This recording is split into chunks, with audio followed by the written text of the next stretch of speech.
अजित पवार पुणे जमीन व्यवहार प्रकरणात राजीनामा देण्याच्या मागणीवर म्हणाले, मी माझ्या अंतरात्म्याची ऐकेल आणि नंतर निर्णय घेईल। महाराष्ट्राचे उपमुख्यमंत्री अजित पवार यांनी बुधवारी सांगितले की ते त्यांच्या विवेकाचे ऐकतील आणि नंतर निर्णय घेतील।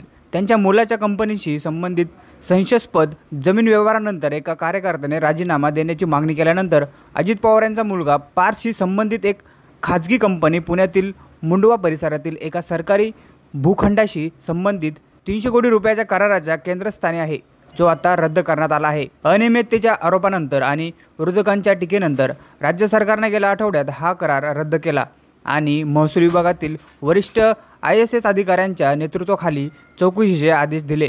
सामाजिक कार्यकर्त्या अंजली दामनिया यांनी कथित जमीन घोटाळा प्रकरणी अजित पवार यांच्या राजीनाम्याची मागणी केली आहे।